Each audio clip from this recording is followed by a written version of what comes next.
joining us from, oh, well, whether you're joining us from Portland or from across the globe, welcome.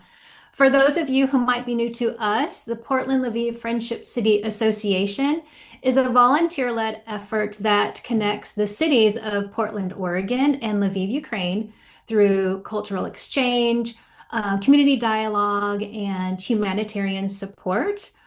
This event is part of our mission to foster a deeper understanding and meaningful connections between our two cultures. I will say what started us on our path with Andrey is his book, Jimi Hendrix Live in Lviv. And from there, we were hooked and our journey just continues in all of his works. So we'll get into that and dive into that in just a moment. But first, I just want to go through a couple of quick notes just to help you navigate. So firstly, only speakers will have video and audio, so don't be alarmed if you don't see yourself on screen or you don't hear yourself talking. We know you're here. Secondly, you are encouraged to ask questions. So please use the Q&A feature to submit your questions for Andrey, and we will do our very best to incorporate as many as possible. Thirdly, we'll be posting relevant links and updates in the chat, so be sure to check that out as we're going through this. And then one final note, you may have heard the recording, but this event is being recorded. We'll follow up with you on video access details in the coming days. Okay, so with that, Randall, I'm going to turn it over to you to get started. Yeah, thanks, Tracy. I'm really excited that we get to have this conversation across the globe. My name is Randall Blazak, and I am a part of Portland Lviv Friendship City Association. That's a mouthful. And I came to this interest in Lviv after doing some humanitarian work on the Poland-Ukraine border 3 years ago, and I just fell in love with the city of Lviv. It was so much like Portland, including loving books and riding their bicycles, and it just felt like that we were kindred spirits, except one was under attack and the other was free. So we're really excited to be able to have the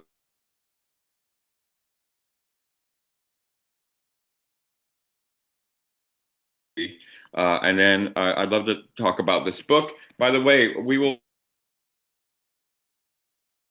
have a great local bookstore here in Portland called Broadway Books that has been helping support and they actually have it on the shelf if you're in Portland, but we're going to include the link by which you can order the book from Broadway Books. They're a great locally owned bookstore here in Portland, and this is the book that we're going to be talking about. We may also talk about this book and a few others while we're here. So Andrey Kurkov was actually born in Leningrad, Russia in 1961, and he's a novelist who writes both in Russian and Ukrainian. In fact, the first time I went to look for his books, I could only find them in Russian. It took me a little while to find them in English. He's an author of over 20 novels and 10 books for children, and his work is currently translated into 45 languages. His books are full of Black humor, post-Soviet reality, and elements of surrealism. Apart from fiction, Andrey Kurkov writes essays and diaries about the current situation in Ukraine and about the history and the culture of Ukraine. These essays and articles are regularly published in The Guardian. So excited to have you here today. And those of us that there are people in the audience that have read the book, and there are people in the audience that will probably start reading this book after today because they're so intrigued. And I wanted to, first of all, welcome you. And can you please tell us sort of where you are at the moment and what you've been doing today? Hey, good morning, everybody. I'm in Kyiv, actually. I was going to talk to you from my village house, which is 1 hour drive from Kyiv, but because of one very important and interesting event, I stayed on. And actually, in fact, I came back home to my apartment in the central part of Kyiv from the meeting with French President Emmanuel Macron. So there was a meeting between Macron and 9 representatives of Ukrainian civil society. So 3 from culture, 3 from education, 3 from business. So I was one of 3 from culture. So we were talking also about how war impacted the culture, how culture will help to rebuild Ukraine, etc. So I mean, it was very interesting, but it took longer than everybody expected, which is not a bad thing. No. And after this conversation, I'll drive to the village and I'll spend probably night in the village because we are expecting a very serious bombardment from Russia. And the American embassy warned everybody to be on alert and to be ready to run for life in the shelter because Russia is planning to use again these intercontinental ballistic Oreshnik missiles, which they used just to frighten Ukraine in Dnipro several months ago. So we'll see what will happen in the next 3-4 days, but nothing good is expected. Well, that means we are especially pleased that you could spend this time with us because there is this concern, and B, we want you to be safe. So if there is something that happens that interrupts our meeting today, your safety and security is the most important thing. So Thank you. hopefully we'll get through this, but if we don't, we want you to be safe. So that's important. And it's for those of us that are not in Ukraine or not in a place that's experiencing war, it's kind of hard to wrap our minds around how we can just have this conversation when there is a threat of bombardment. And when I was in Lviv, many of my friends from the United States that were watching my videos were kind of shocked that people seem to be just going about their lives and going to the store and driving down the street and pushing the baby carriage while this war was happening. So it's kind of um, a challenge for those of us outside of a war zone to understand what it must be like just to exist from moment to moment and try to have some sense of normality when there's this constant threat. So we really appreciate you being here. Okay. Having said that, let's talk about this book. The first question is how you kind of came up with the idea of writing this novel that is such an interesting mixture of commentary about counterculture. There are some old hippies in this story, post-Soviet Ukraine and sort of the role that former KGB members, and a kind of surrealism. For me, it was as a fan of Latin American literature, it was almost magical realism. There's some magical things that happen in the city of Ukraine.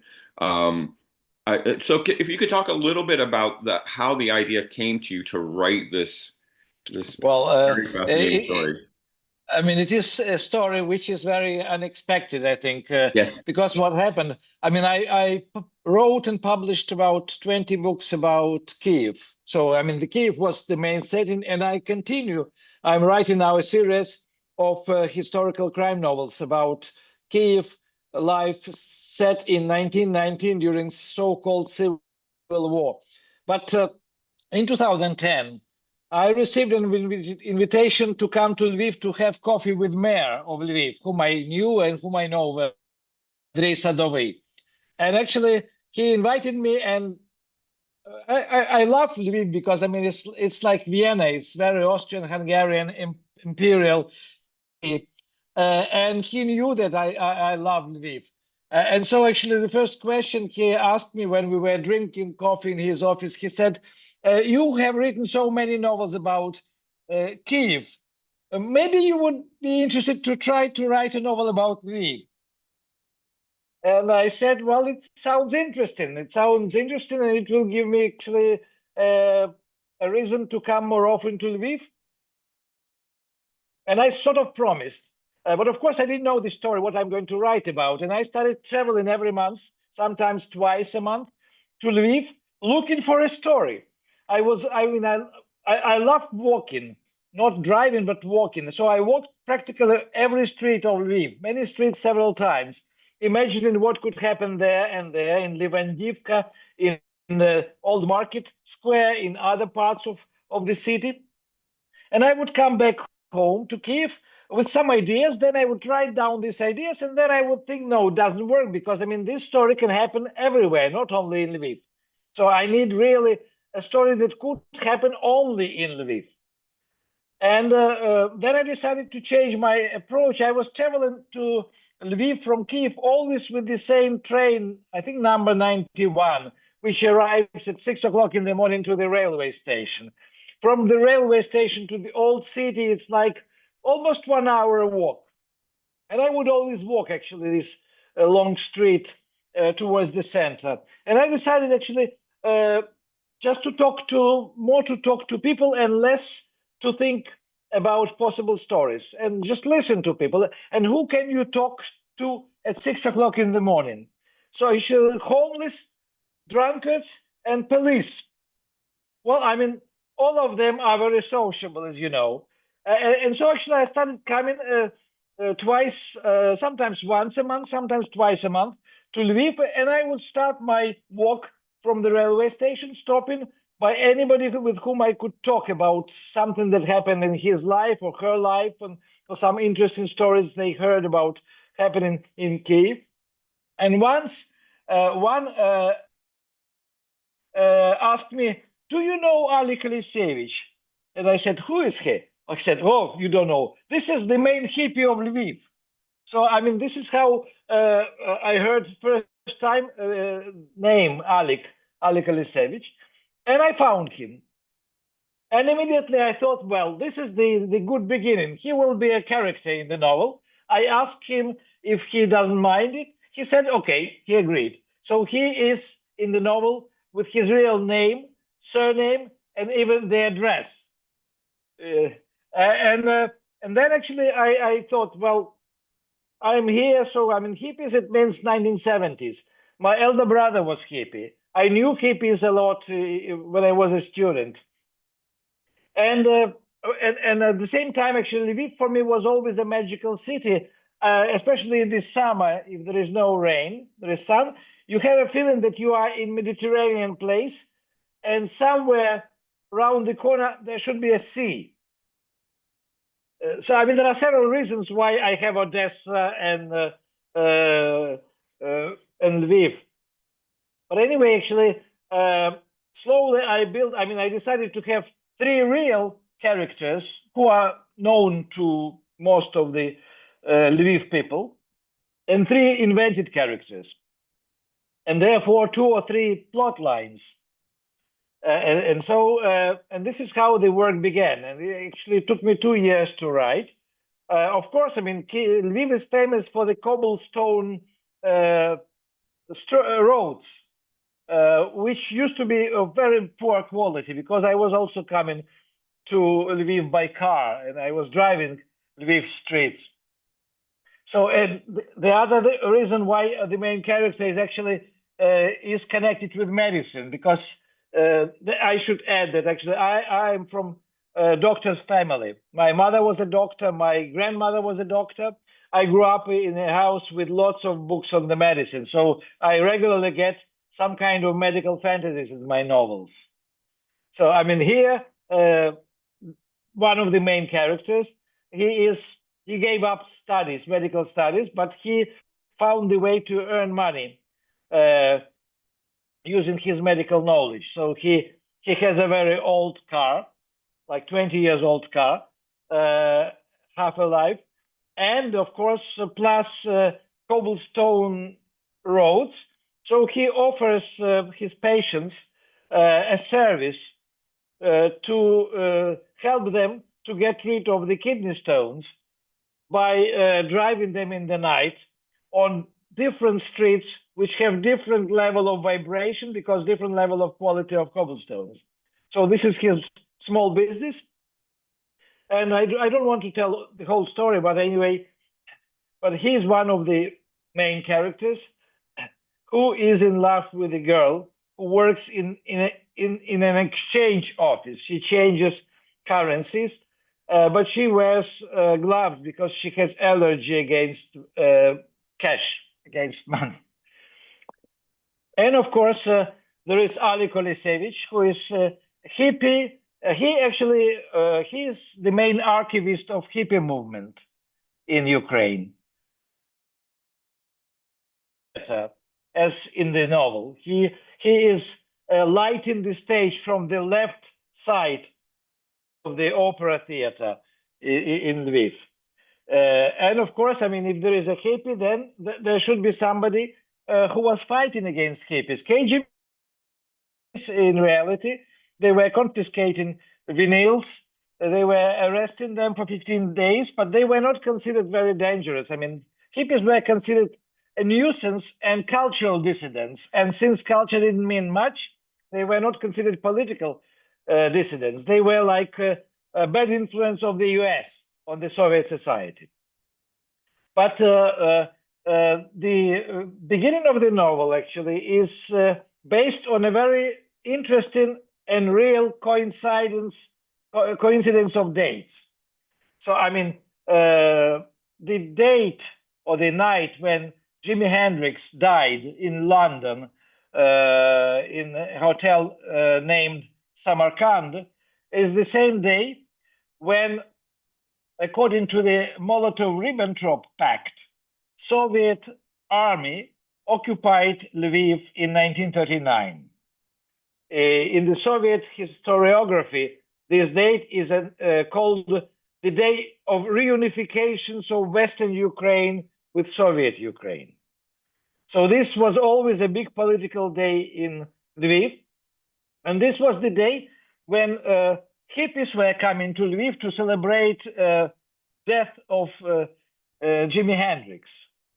And in reality, the KGB and police were trying to prevent hippies to enter Lviv on that day because they were thinking they want to disturb the Communist Party meeting in the Opera House dedicated to this reunification of two Ukraines Day.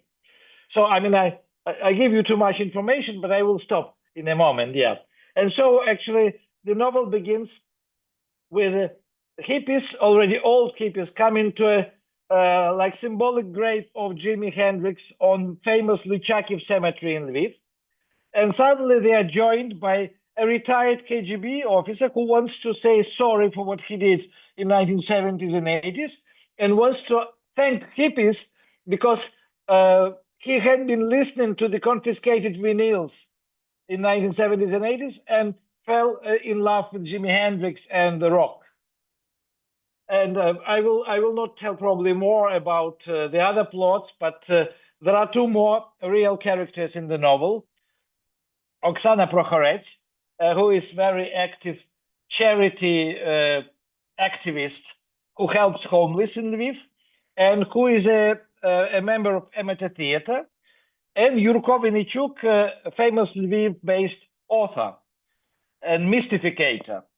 In the Soviet time, he couldn't publish his works, so he was presenting his poems as his translations from Old Irish language and from other languages he never learned.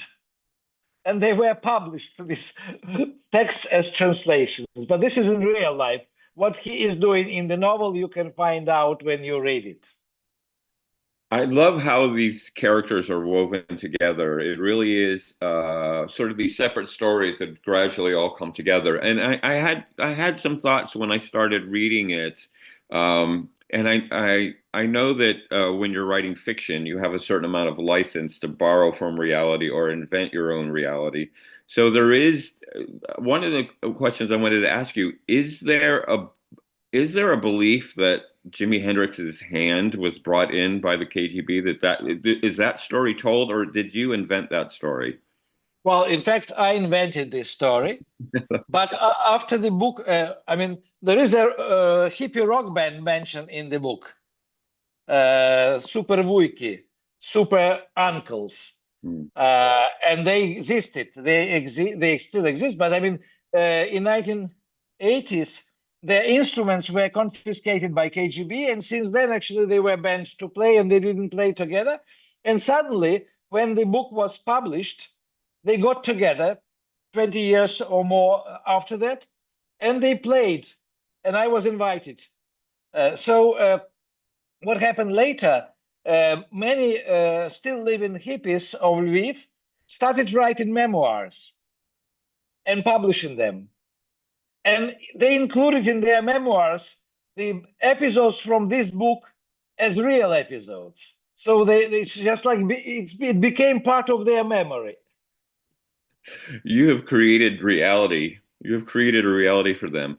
I did want to just talk one more question about using Jimi Hendrix and the influence of Western culture. And one of the things I thought of, and this is probably not a good comparison, but about 15 years ago, Paul McCartney played a concert in Red Square, and he got to meet Putin. And Putin was being very diplomatic, but one of the things he said is that when he was in the KGB in the Soviet Union, listening to the Beatles gave them an idea about what an alternative life would be like outside of the Soviet Union. And I have a feeling Putin was just trying to be, very. I'm talking to a Beatle, and I have to be very political because I don't think he learned anything from listening to the Beatles. But does that Western music play a role in Soviet era, Soviet Union, including Ukraine, in thinking about sort of what freedom looks like? Is Jimi Hendrix kind of a symbol of sort of Western ideas of freedom? Well, of course. I mean, Beatles, they were great because many Soviet intellectuals decided to learn English by listening to Beatles and translating their lyrics. And so there was a moment when actually just hundreds of people could recite in English lyrics of the Beatles songs. And of course, I mean, the rock was like a music of liberation. And the heavier rock was, there was more freedom there. I mean, like for me, I remember Pink Floyd, Led Zeppelin, Deep Purple were actually the most liberating groups. But I also loved Slade. I'm not sure. Slade probably is British, not American.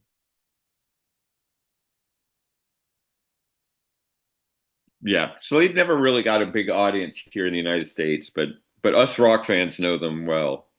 The other thing, just sticking with the story a little bit, that I wonder about how fictional it is this idea, and I actually Googled it to try to figure out if this was a real thing, that you could dislodge a kidney stone from a person by driving over a bumpy road. I thought that it makes sense to me, but I couldn't find anything online on WebMD or any other place that said that this is thing. So you said you come from a family of doctors. Yeah. Where did that idea come from? It came from Lviv roads, and from my imagination, of course, influenced by my knowledge, superficial knowledge of medicine. But in fact, actually, I heard afterwards a couple of stories that, like, jumping on the road helped somebody to get rid of a stone, or there were other like motions that helped people who suffered from kidney stones. So I think it is quite logical. Maybe it's not a good thing to repeat. It made me wonder if somebody read your book who was suffering from a kidney stone and said, "Oh, I have a bumpy street in my town. I'm going to just drive around all night and see if it works." Yeah. I don't think you'll have any lawsuits, but there may be some people that try it.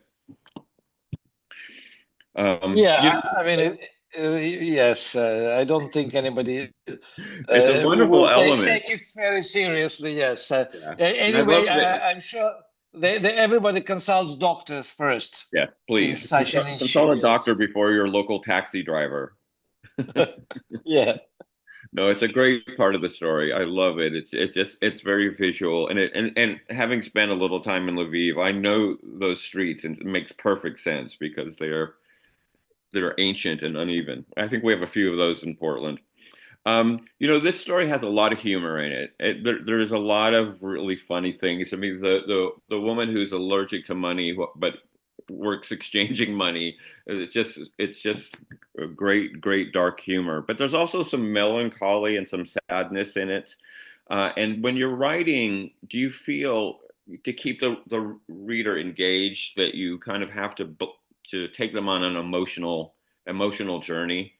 because there is, from the through the story, there's sort of this arc that readers go through to get to the end and try to figure out, what is the mystery of the seagulls and the salt water. And do you feel like there's an opportunity or maybe a role that the author plays in taking people on this particular journey that they're going to experience many emotions? Because there are a lot of emotions I felt reading this book.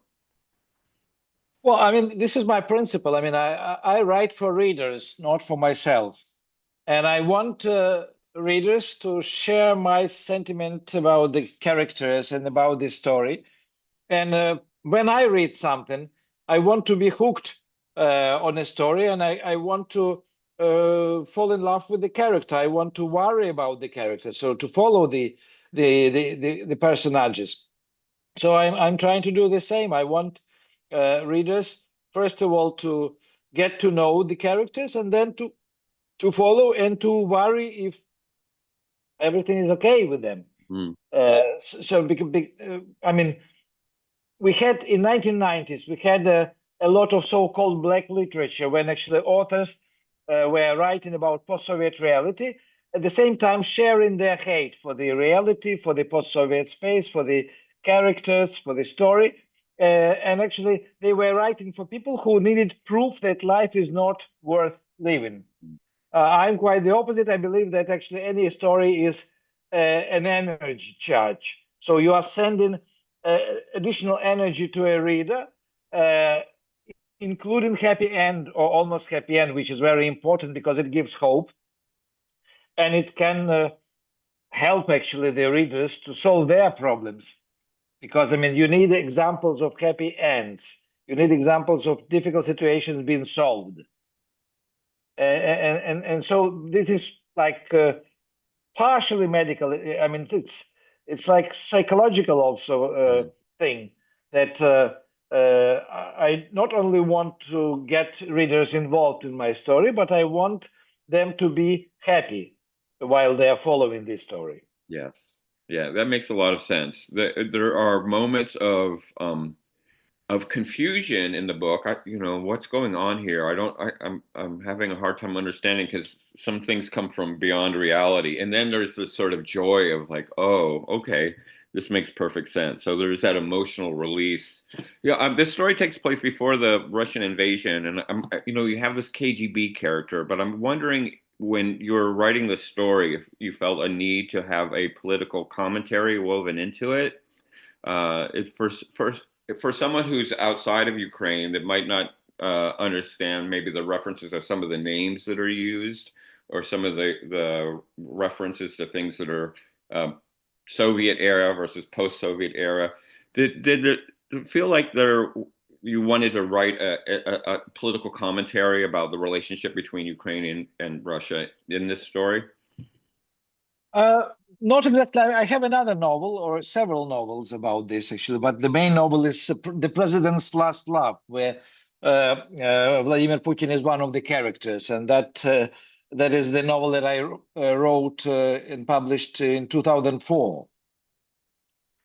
In this novel, actually, it's more important the connection between the Ukrainian Soviet past and Ukrainian post-Soviet reality, because also new Ukrainian readers, I mean, young readers who were born either in the end of the Soviet period or after the collapse of the Soviet Union, they don't know, and they sometimes don't want to know anything about the Soviet past.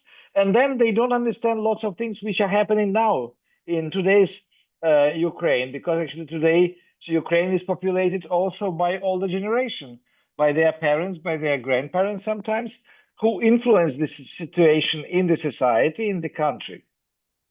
And I wrote and published a novel which is called The Gardener of Ochakov about it, about 1957 and 2014, something like this, to explain how actually two histories correlate, how they work together, and how we are the products of this history, in spite of the fact that we are very different and we enjoy our free life without censorship, without KGB, without limits on our freedoms. And here, yes, I mean, the KGB will turn into a legend. I mean, legend usually is a positive word. I mean, it's probably, I need some other word to be used instead of it. But I mean, KGB shaped the pre post-Soviet society, Soviet society. And actually, KGB is shaping Russian society. I mean, Russian society is the example what happens if KGB is not stopped. Right.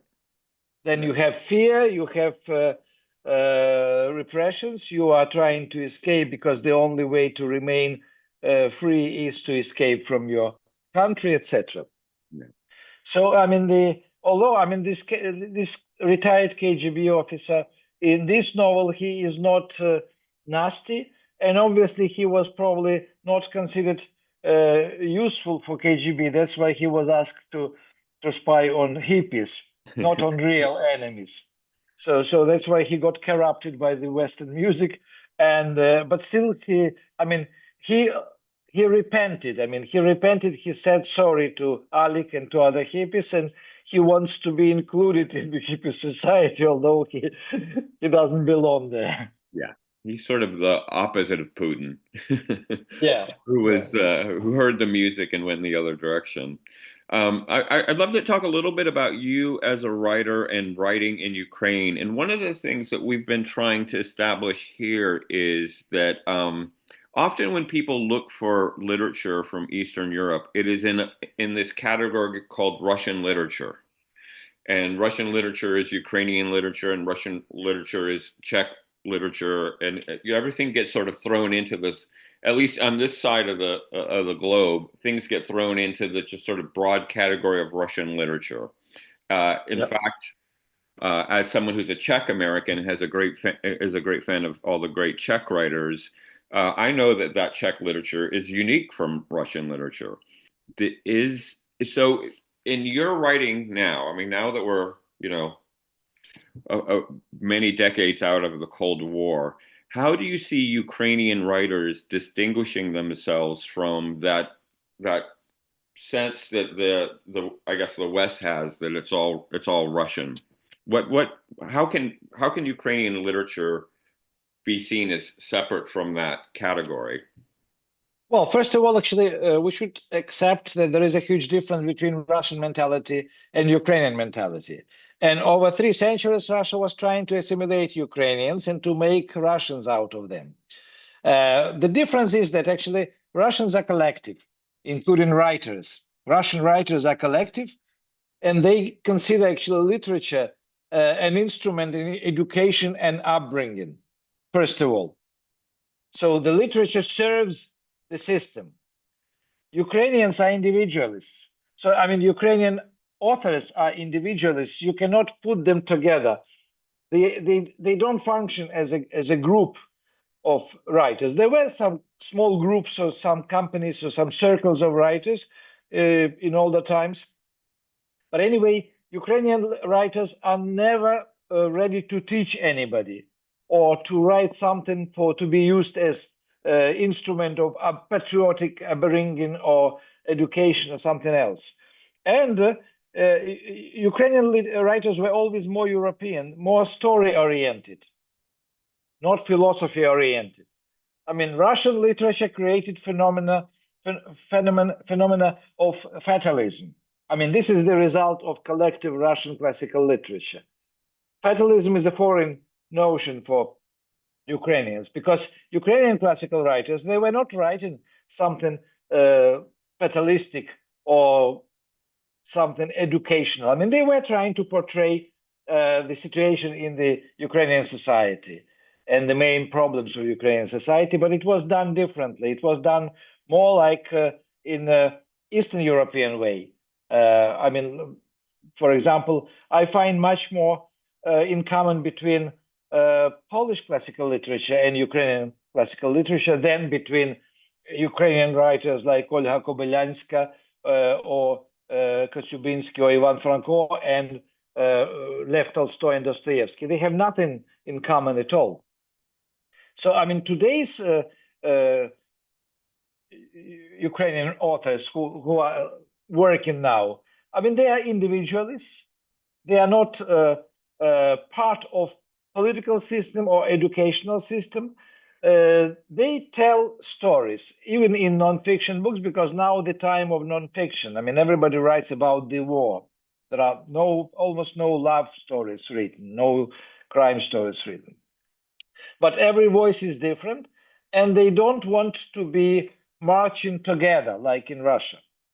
I mean, the main star of today's Russian pro-Putin literature is Zakhar Prilepin, who is actually a new Maxim Gorky, and who is teaching how to love Russia, how to hate West, and how to behave and how to make Russia great again. So, I mean, this is the difference. There is not a single book by contemporary Ukrainian writer who dares to teach Ukrainians how to love Ukraine or how to react to different social situations or political situations. Is there much of a, that makes perfect sense. That makes perfect sense. Yes. Is there much of a culture of writers in Ukraine? I mean, I know things must be difficult to organize when there's a constant threat of bombs and missiles. But is there a collective sense of Ukrainian writers at this moment is that we are different from Russian writers, right? We're not sort of marching in lockstep, but also that we are experiencing this moment that might need to be translated to the rest of the world. Is there much of a collective connection between writers in Ukraine at the moment? Well, it's a difficult question. First of all, the situation in today's Ukrainian literature is very dramatic. We have more than 130 writers, poets, essayists, translators killed in the war.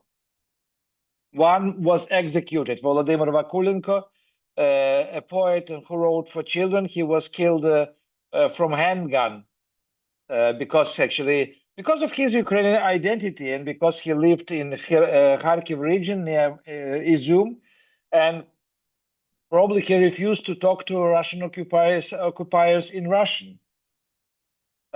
So, I mean, we have now a gap in the community of writers. Then we have a lot of writers who are fighting, who are soldiers, who are not writing or writing very little from the front line. And what they write, of course, non-fiction and very dramatic and very tragic. And at the same time, we have several groups, I would say, I mean, not connected politically, but maybe sometimes connected ideologically in the sense that one group considers itself more patriotic than the other. So, I mean, there are groups which are in conflict. It's not open conflict, but I mean, it's just a lack of unity.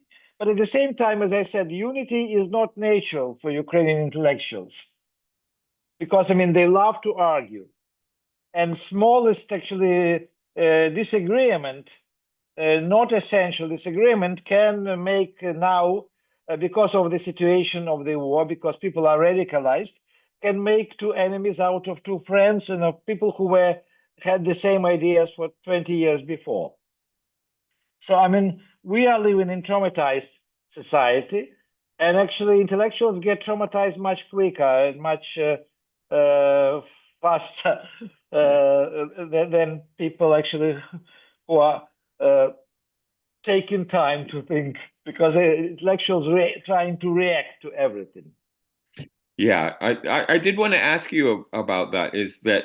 Is your writing process now different in the way you would take on a project now that there is the threat? There are people that aren't there because they're fighting the war or they've been killed. There is sort of a lot of uncertainty. Is the way that you write a book affected by kind of all the noise around you, or do you just sort of have a process that you lean on that is the way you write?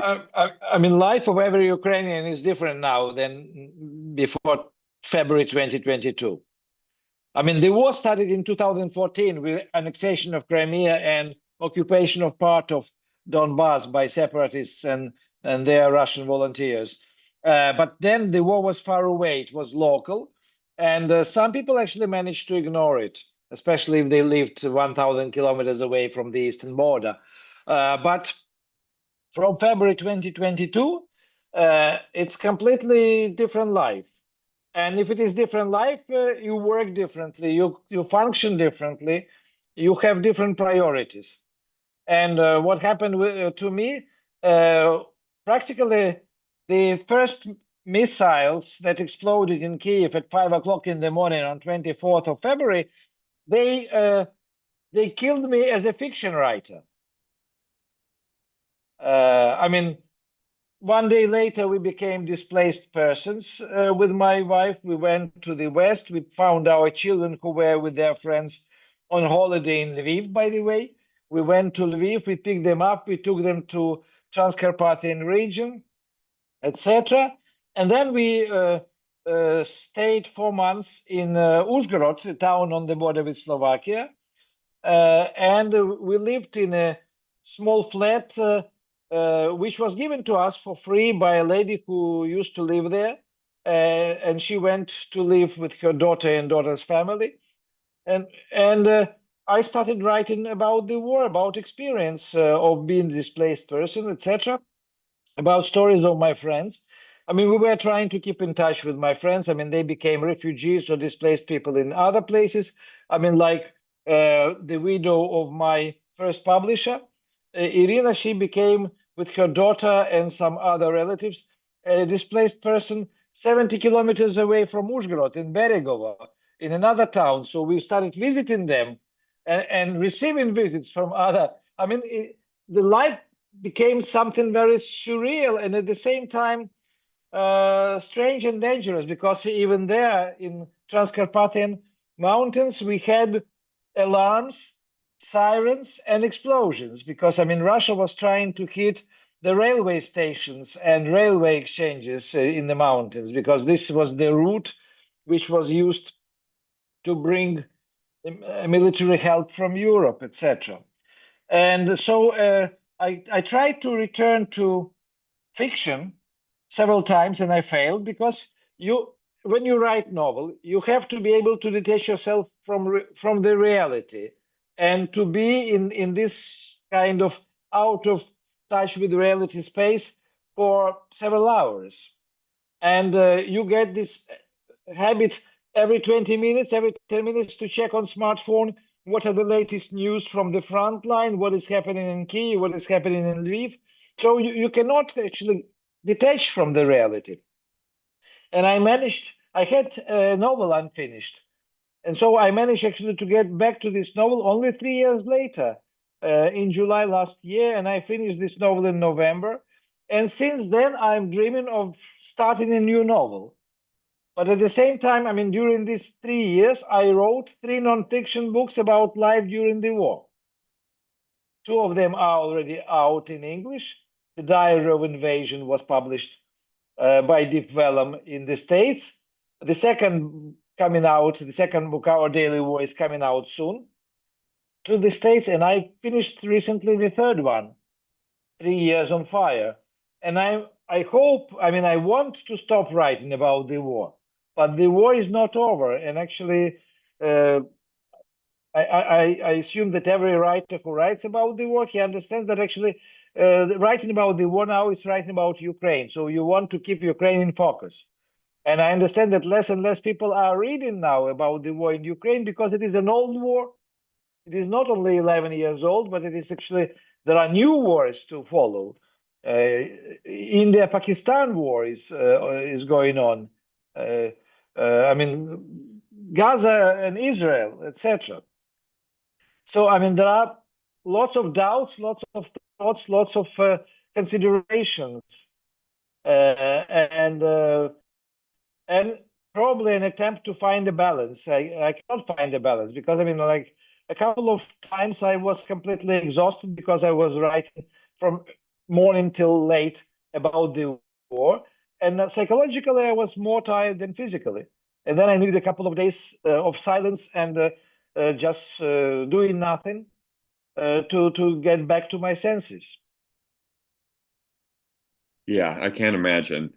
You know, one of the things I noticed when I was in Lviv in March of 2022 is this sort of the two realities, the reality of life, and this it was brand new, so people still had Zoom meetings and had business, you know, they had their normal life plan, but on top of that were the threats of, and Lviv had just received a missile attack the day before.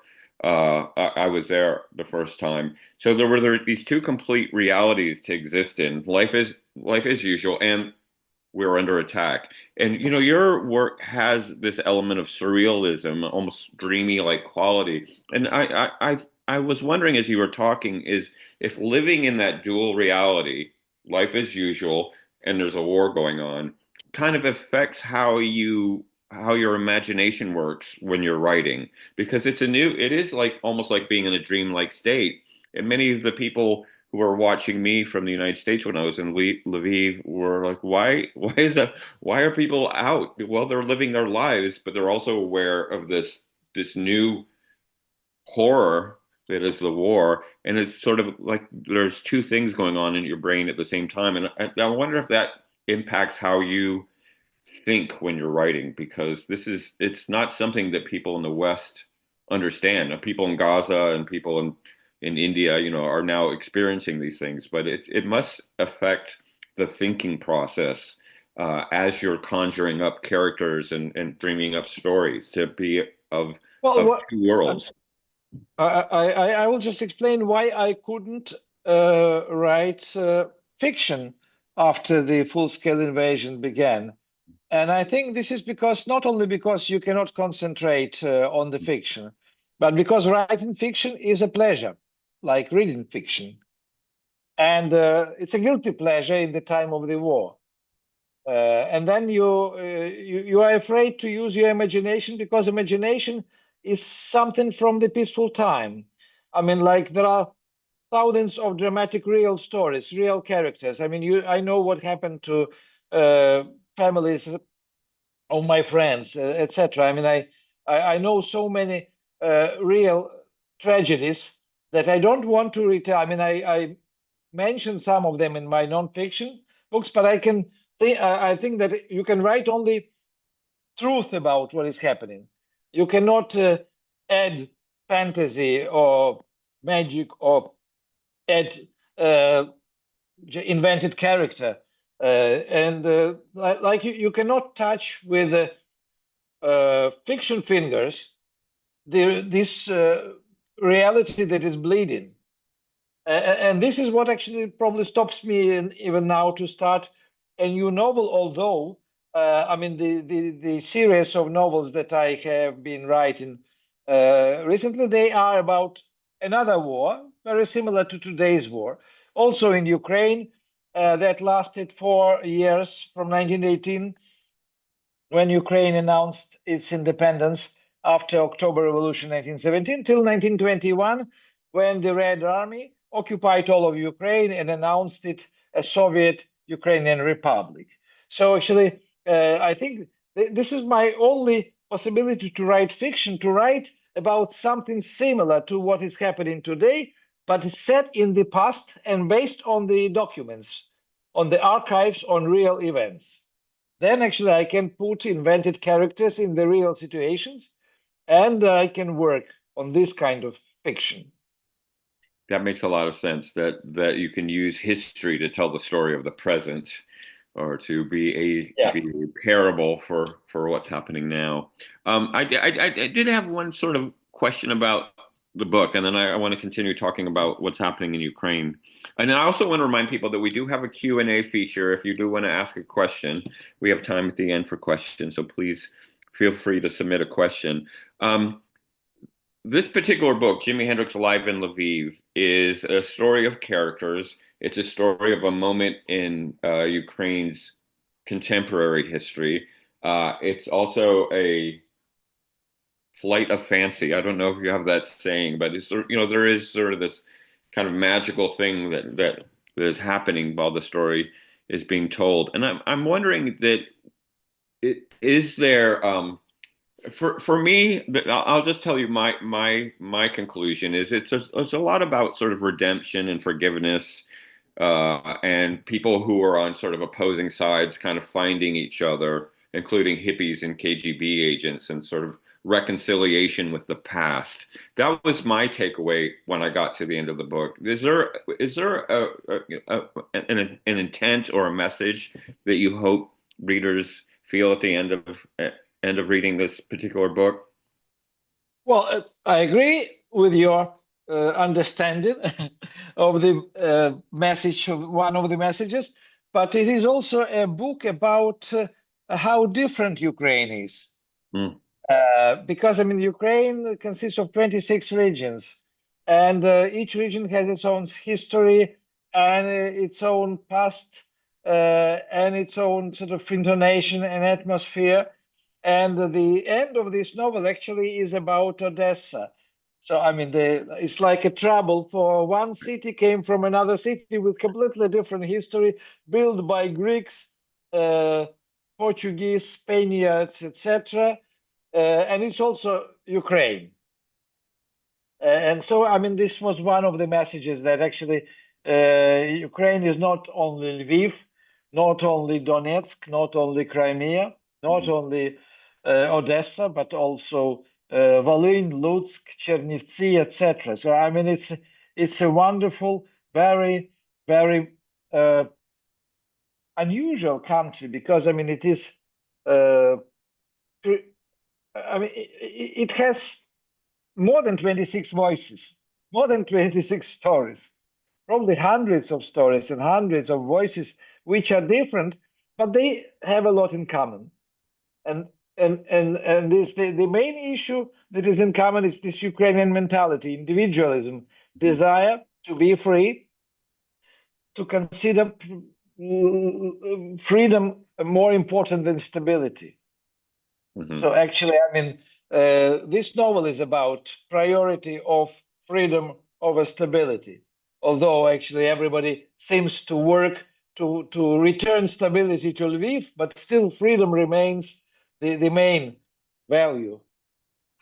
Yes, it really comes through in this story of these characters, and how unique they all are. I mean, they're all so unique. I for one, and maybe this is because I'm a child of Hollywood, kept seeing this as a wonderful movie, and I kept trying to cast each of the characters, like who would play this role, who would play this role, because they're just such vivid characters. I can see them up on the screen. I was wondering that when this book came, it took a little while to get it available in English.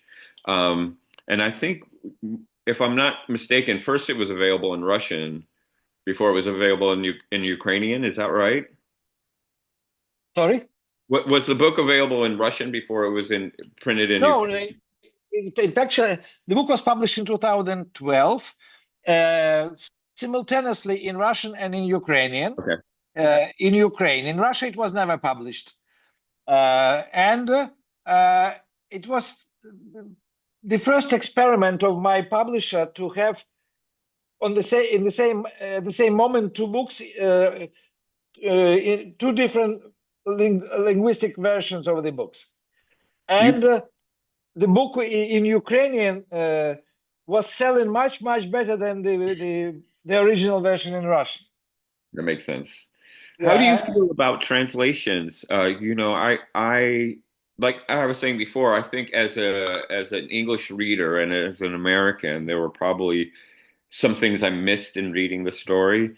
What is it like for you as an author in a place, where I guess we think everything first goes out in English and then it gets translated to other languages, but to be writing in Russian and Ukrainian and then have those things translate, is there a concern that um, some people might not understand some of the subtleties in those translations? It happens sometimes. It happens, but the editors usually who are editing translations, they have to decide whether to explain something Mm. or to delete something. And actually, almost every translated book, actually, I would say, has original version and international version. So international version is usually edited so that it would be more readable by the readers who do not know the context or the country where it is written. So you can imagine that books written in India, they are slightly adapted because, I mean, the thousands of small details which are there and which are foreign to, for example, American readers, they can make reading quite a task. So the editors are trying to polish it or to make it a bit easier for a reader. This novel actually was not changed. I didn't put anything very difficult there that would need explanation. But I had a couple of other novels which needed explanations, and I had notes, footnotes, yeah, on the pages. Do you think the fact that you were born in Russia and have that inside experience allows you to be able to kind of to have more understanding of the differences between Russian and Ukraine when you're writing? Well, I mean, I was born in the Soviet Union. Soviet Union, right, right. It wasn't Yeah, Russia. and it wasn't Russia. I mean, it was Russian Federation, but you never thought about Russian Federation at all because Russian Federation, Chechnya belongs to Russian Federation, Buryatia, etc., Yakutia. So I mean, it was like Leningrad region was different, Moscow region was different. So I mean, I lived less than 2 years, in fact, actually, in Leningrad. I was taken by my parents with my brother to Kiev, where my grandmother lived, and I grew up in Kiev. And Kiev, I mean, I visited several times Leningrad afterwards, and Moscow, and even I went to Siberia. And Kiev was always different, was always more friendly, was always softer, and the speed of life was always more comfortable and not stressful in Kiev as in other places in Russian Federation. I learned Russian history, Russian Soviet history, because I wrote one trilogy and two novels about history of Soviet mentality. But again, it was not Russian mentality, it was Soviet mentality. But it turned out to be the basis for today's Russian mentality, this Soviet mentality, because it's based on fear. Right. It's based on collectivity, on total control. Yes. And I mean, I'm extremely grateful to the higher forces that actually organized my biography in such a way that I didn't grow up in a Russian Federation of the Soviet Union. Yeah, you got lucky. Yeah. You know, one of the things I thought we might share with the audience is the perspective from inside Ukraine at the moment, and as the world is trying to not find peace, figure out which the steps are. As you know, the United States government is having some issues. Yeah. And it's been frustrating, especially having a president who has sort of a special relationship with Vladimir Putin. But the Ukraine is on the mind of the world, and there certainly on both sides there are multiple players. You know, the stories about North Korean soldiers being brought into Ukraine, the support of China and Russia that we just saw in Moscow at the military parade honoring the 80th anniversary of the end of World War II for Russia. And so the world is thinking about Ukraine, even though there are other conflicts that have emerged. It's not that Ukraine is a problem, because it's not. It's a nation and it's people. But there is this global consternation, a global frustration, a global anxiety about what this will become. Will it be resolved, and will Ukraine be free? Will Ukraine be part of Russia? Will Putin go into Slovakia next? is this a part of a larger thing that feels like a global war? And so, what is the perception? And you, as a writer, might be a good person to answer this. But is there a perception on the inside of how the world is thinking about this conflict? Is it old news? Oh, nobody's paying attention to us anymore, or is there a recognition that things are actually becoming a little more tense and potentially uh, something that could become even bigger than the struggle that is being fought now? Well, I mean, from 2014, the world order changed when actually the West accepted annexation of Crimea. The West accepted that in the future the borders can be changed by force and by those who have more power. Yeah, and I think And Georgia also. yeah, yeah. And so the countries which are nearer to Ukraine, they are very worried. They understand the danger. I'm talking about Baltic states, Estonia, Latvia, Lithuania, Poland. The countries like Slovakia and Hungary, I mean, the politician leaders there, they are close to Putin. They think that they are safe because they are friendly to Putin, because they went to visit Putin, and Fico went to the parade, etc. There is a danger in Romania where actually pro-Putin politician is now competing in the presidential elections. So, I mean, there are two ways for these countries to survive: to be ready for a potential attack by Russia, or to show that they are loyal to Russia and disloyal to Brussels, to Paris, to New York, etc. So we have a new world division in the making, and we cannot predict what will happen. It can be Third World War. It can be really new configuration of the political tension lines on the map. But what is obvious that actually China is becoming the main force in the East, and actually China now protects Russia. Mhm.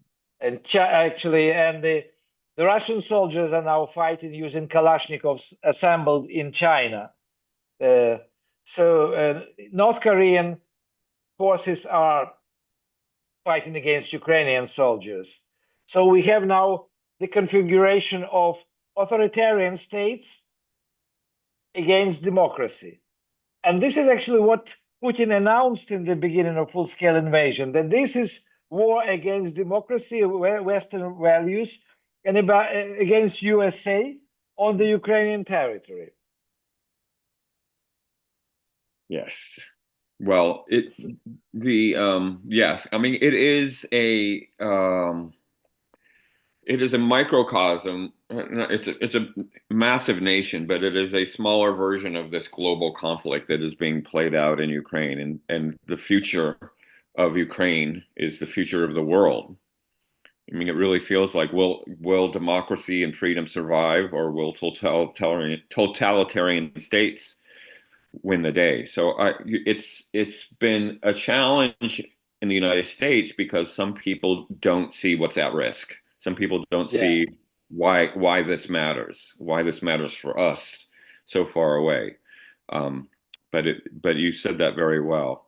The um, the other thing that I noticed when I was in Ukraine was the resolve and the passion of the people to defend their nation, the the participation of people who weren't soldiers becoming overnight frontline soldiers, including college professors like myself, who were all of a sudden, in the trenches, and the incredible dedication. That was 3 years ago. There has been so much, won and lost in those 3 years, and including the support of nations, and then the withdrawal of that support. What is the fatigue level in Ukraine after 3 years of this phase of this, which started uh, with Crimea, but what is the sense of how, I mean, in 2022, it felt like everybody was, we're going to do this, we're pushing back. They thought they'd take Kyiv in 3 days, and, we're making progress, and it seemed very hopeful and optimistic in 2022. And now we're just in this slog that feels like, for Americans looking at it, think, oh, this is Afghanistan, this is Vietnam, this is just sort of the endless war. What's the sense among people there about how they're doing, how optimistic or how hopeful they are, or are people just completely fatigued after 3 years? Well, I mean, there is no despair, and if you ask people on the street, probably 60%, 70% will say that we are fighting back, we will defend, we will continue. Yeah, and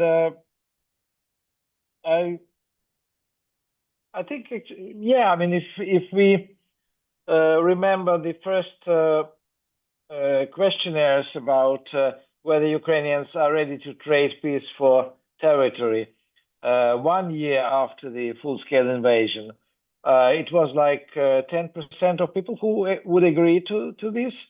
Now it's probably more like 30%.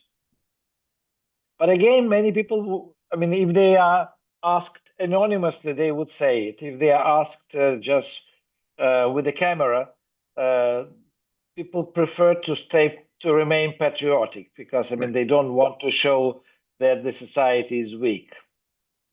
In the army, there is a fatigue, and there are lots of upset soldiers who want to be replaced by somebody new, because at the same time, lots of people are trying to evade army service. Mm-hmm. There are people crossing illegally into Romania, Slovakia, Poland in order not to serve in the army. There are other people, but still, I mean, the mobilization is going on. Not probably as successfully as the generals would like to. But then the war is going on, and everybody understands that there is no quick decision. There is no end of the war viewed from here, actually. I mean, so people are hoping that there will be a break, there will be some kind of beginning of negotiations, but at the same time, they understand that you cannot negotiate with Putin because, I mean, he will never keep the word, and he will want more always. I mean, he does say that he wants all of Ukraine, and Ukraine belongs to Russia.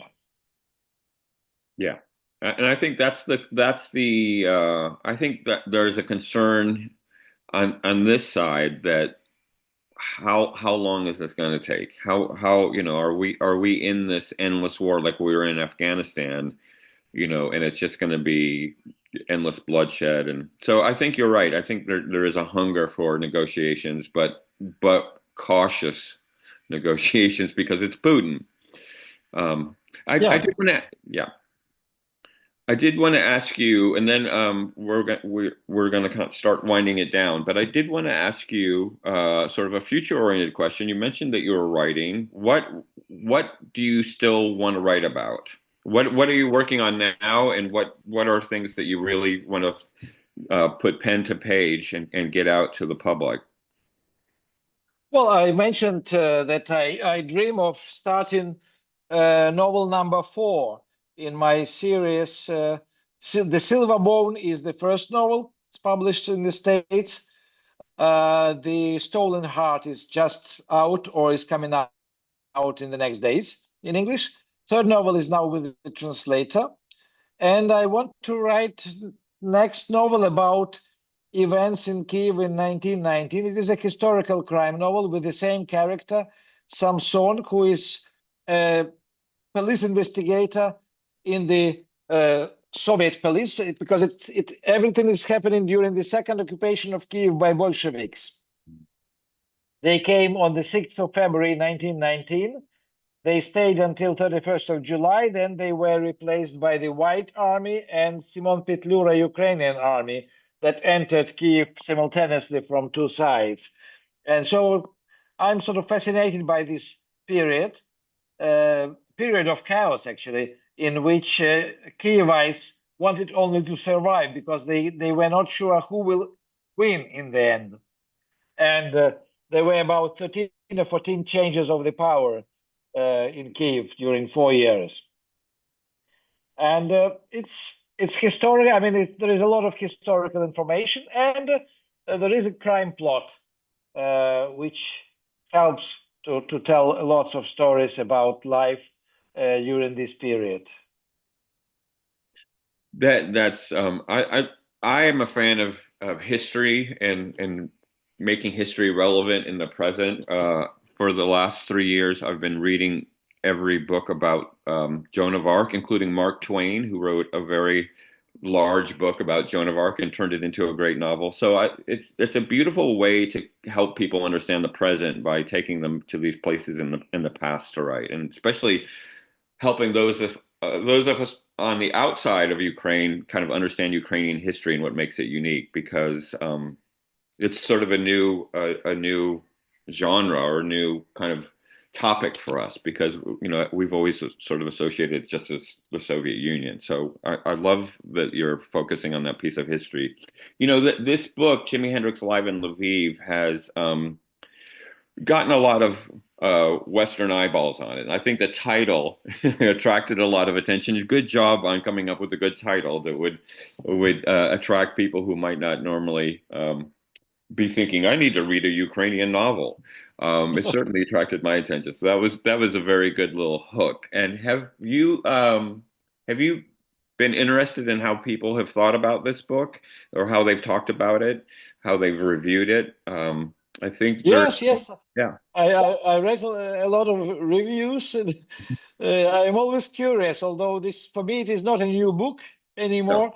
right. But I'm very happy that actually the book has life of its own, and gets published years after in new language, and then gets new readership. Yeah, it's very interesting how books take on a life of their own long after the authors are gone. They sort of they take their own journey. I have a couple novels out, and one is from 2014, and there's still people picking it up and reading it, and I think, oh, that was where my head was at so long ago. I'm not that same person anymore. Um, so I love that books then, and that's one of the joys of writing, is you put something into the world and then it goes off like a seagull flying off Yeah. to have its own life. Well, we want to thank you for this time and for spending this morning with us here, and we want you to be safe. We did want to share with our viewers a little bit about the Portland Lviv Association, and we're going to turn it over to Tatiana Turdell, who's going to talk about that. But did you have any final comments about this book, or writing in Ukraine, or Ukraine in general, that you'd like to share with us before we turn it over Well, to? I mean, I think what I would like to say that I would advise you all to read a couple of books, non-fiction books about Ukrainian history, because it's very important to know the historical context of Ukraine. And there are excellent books written by Serhiy Plokhy. It's American Canadian historian of Ukrainian origin. The book is called Gate of Europe. And then books by Timothy Snyder and Applebaum, Red Famine and Bloodlands, and also some new nonfiction in English from Ukraine, written by, for example, writers who are at the same time soldiers: Alexander Mehed, The Language of War, and Artem Chapai. They are both published in the States, and I think it's very interesting to read their take on the frontline situation and on changes in the Ukrainian society because of this war. Thank you. I wrote those down. I like a good reading assignment, so I can't wait to track those books down. And I do want to remind people that this book, Jimi Hendrix Live in Lviv, is available at Broadway Books. We've put the link in the chat, or we've sent it out, and you can go and just order it. They also have it on the shelf there if you're in Portland. A great little locally owned bookstore that is helping to support us. Thank you very much, Andrei. I've really enjoyed this conversation. It actually makes me want to go back and start reading the book all again from the beginning. And now that I know a little bit more of the inside story, I'm going to turn it over to Tatiana, and Tatiana, if you have any questions, you've been sort of quietly in the background, but you've also read this book and you are from Ukraine, so you have helped us understand some of the context of the story. I'm just going to turn it over to you. Hi, hi. I actually was reading this book in English while living in Lviv. So I spent 5 months last year living in Lviv, and I first got actually the audio book because I could not find the English language version of the book. And I would really encourage for people to also listen to the audio book because it has very good pronunciations of the street names. And I think the quality of the audiobook is great. So if you have read and enjoyed the paper book, please listen to the audiobook. I wanted to ask Andrei, have you heard from readers any interpretations of the book Jimi Hendrix Live in Lviv that surprised you? Probably I did, yes, but I Mhm. don't remember exactly. But I'm quite often surprised by how readers actually find things in the books that I didn't plant, but they are present, maybe. But what was for me the most pleasant surprise was that at some point I received a message from a group of readers from a book club that they are going to Lviv with my book to check the roots of the main character. And I know that there were already several groups of readers discovering Lviv with my book in hands. I think that's a great introduction actually to Lviv. And the fact that you put in some real characters and lots of real places was so exciting for me because again, I was in Lviv and I was walking one time to downtown and by Porokhova Veja, by the powder tower, I suddenly saw a sign Osela. And I was like, "Oh, I just read about it in the book. And Osela is there and it's a real place." So I was really, really finding it very interesting and a new introduction to Lviv for me through reading this book. So thank you. I do really recommend for people to read this book. It's available in many of our local bookstores, including actually at our library. So Multnomah County Library has a lot of books by Andrey Kurkov. This book it became also a gateway for me to other books. So I just finished The Life and the Penguin. No, Death and the Penguin. So again, Multnomah County Library. And I also got The Silver Bone. So it was great that you mentioned it in your talk because I'm hoping now to read The Silver Bone next. So yeah, I was pleasantly surprised that our local library has a lot of books by Andrey Kurkov in English and even one in Spanish. So there are also some in Russian, unfortunately none in Ukrainian. So I'm hoping we can ask the library to get in Ukrainian. But if you are in Portland, please join our New Europe Book Club. So our first book of this book club was Andrey Kurkov's Jimi Hendrix Live in Lviv. And our next book will be the book by Czech-American writer Spaceman of Bohemia by Yaroslav Kalfar. When I came to America as a Ukrainian person, I found that Americans have this really fuzzy literary map of Europe. You know, they know English literature, they know French literature, German literature, and then after that it gets fuzzy and the rest is Russian literature. So in some way, we want to introduce European literature and put Ukraine and Czech Republic and Estonia and Finland on this literary map of Europe for American readers, because these are really, really rich literary traditions, and many of them are so intertwined. For example, Polish science fiction writer Lem was born in Lviv. He has a wonderful little book, High Castle, which describes his childhood in Polish Lviv. And then at the end of the book, Lviv is being bombarded by German missiles, and he talks about finding missile shells on the streets in Lviv. And I was looking at that book and thinking about being in Lviv last year during the bombardment by Russians on September 4th. So I really encourage you, if you're in Portland, to join our book club, and we'll be reading books by these different authors. So our June book is Spaceman of Bohemia.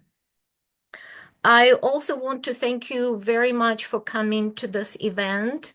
That helps us to add new people. This online event allows people to join from any continent. And I hope we'll have more events like this. This is a free event, but if you are able to donate to our organizations, we would really encourage that, because that would allow us to put on more events like this. We also supporting Lviv nonprofits. So one of the things we're supporting by your donations is Lviv Center Unbroken. This is a rehabilitation center for people who lost limbs, both civilians and military, because there are so many civilians who were hurt by shelling in the war. There are many children, adults who need prosthetics. So Lviv opened the Center Unbroken, where people can get physical and also mental care, the rehabilitation center. So your donations will help us with supporting the Center Unbroken. Our next live event, in-person event, is the International Vyshyvanka Day. So for the second year in a row, we'll be meeting at the Lucky Lab in Northwest Portland. So if you have a Vyshyvanka, please wear your Vyshyvanka. And this is an international day of Vyshyvanka. It will be happening all over the world. In Portland metro area, we'll be meeting in Portland with our organization. There is also already an event also in Beaverton. Last year, people were also meeting in Lake Oswego and Hillsborough, Vancouver. So if you are in Portland, come to our event. It's just a get together. If you are in Beaverton, come to Beaverton. If you are outside of Portland Metro, look for events in your area, because it's very likely if there is a Ukrainian organization in your area, people are meeting there. So I hope you enjoyed this event. Please send us your feedback. We would like to have similar events. One of the events we're thinking about is how to travel to Lviv during the war, what it's like to live in Lviv during the war. So watch out our Facebook page for event announcements and our website for event announcements. Read Ukrainian literature. Thank you for mentioning history. There is a wonderful podcast, free podcast by Timothy Snyder called The Making of Modern Ukraine, which is Ukrainian history. I greatly encourage you to download that podcast and listen to it. It's very, shortened history of Ukraine, and do read also Sergei Plokhy's book, The Gates of Europe, and other books about history of Ukraine. Any other things? Anything else that we have not mentioned? Andrey, do you want to close this program for us? Well, I wish you a nice day. I mean, it's late here. It's almost 9 o'clock in the evening, but you have a whole day ahead of you. So have a nice day. Happy Sunday also, and keep well, safe, and remember that Ukraine is fighting. And if you can help, Ukraine, even just by reading books about Ukrainian history or reading books by Ukrainian authors, it will be also very much appreciated. Thank you. Thank you so much, Andrey. We will send a follow-up email and we'll provide a link to our organization and also to the organization that Andrey supports. So again, your donations to Portland Lviv Friendship Association would be welcome, but also to the organization that we sent in your email that Andrey supports is welcome. And again, please do buy books, buy Andrey books, buy books by other Ukrainian authors. Read books. If you can't buy a book, go to the library, ask them to buy a book so you can read it and other people can read it. And thank you so much, Andrey, and please stay safe and write. We really looking forward to more books. Thank you very Welcome. much. Thank you. Thank you. Bye. Thanks. Bye-bye.